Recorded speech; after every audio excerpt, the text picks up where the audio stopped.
The sun hung low over the city of Athens, casting long golden rays over the towering stone walls that stretched from the heart of the city down to the port of Piraeus.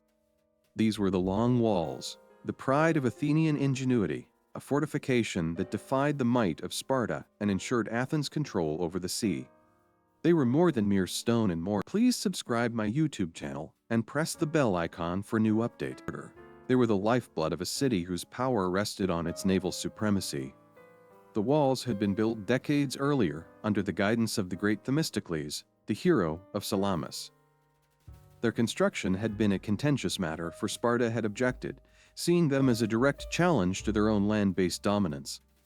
But the Athenians, ever cunning, had outmaneuvered the Spartans diplomatically and built the walls in secret, reinforcing their hold over the Aegean.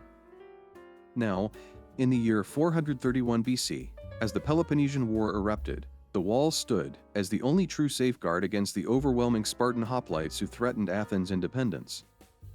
Within their confines, Pericles, the city's leader, had enacted his grand strategy: to avoid open conflict on land and instead rely on Athens' naval superiority.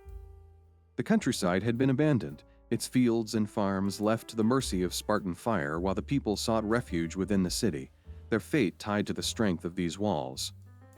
Among those who found themselves confined behind the great fortifications was Nicandros, a young stonemason who had once worked on their very construction.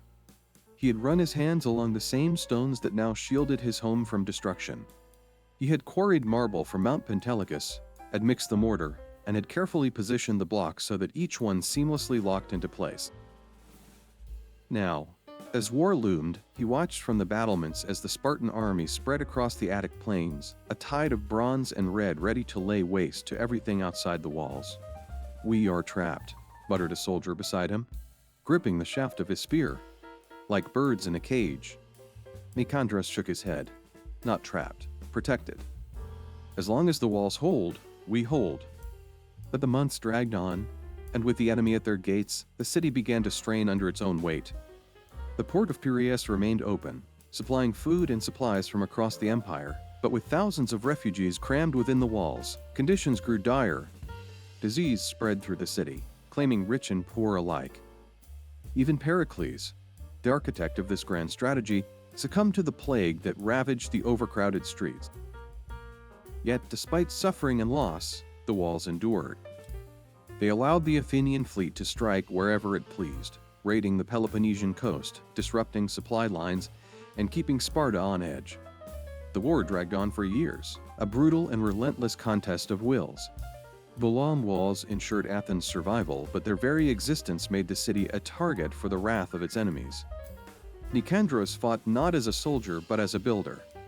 Time and again, he and his fellow masons reinforced the structures, patching cracks, strengthening towers, and ensuring that the arteries that connected Athens to the sea remained unbroken.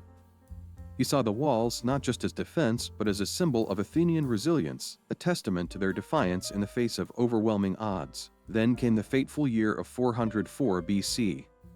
After nearly 3 decades of war, betrayal, and exhaustion, Athens finally fell. The Spartan fleet, bolstered by Persian gold, had shattered the Athenian navy at Aegospotami, cutting off the city's lifeline. Starvation set in, and with no way to bring in supplies, the proud citizens of Athens were left to wither within their once mighty walls. The city capitulated, and the victors, led by the Spartan general Lysander, decreed that the long walls must be dismantled. Nicandros stood upon the walls one final time, gazing at the city he loved. He had dedicated his life to these stones, ensuring they stood firm against all assaults, only to witness their destruction. The Spartans tore them down, not just to break Athens' physical defenses, but to break its spirit.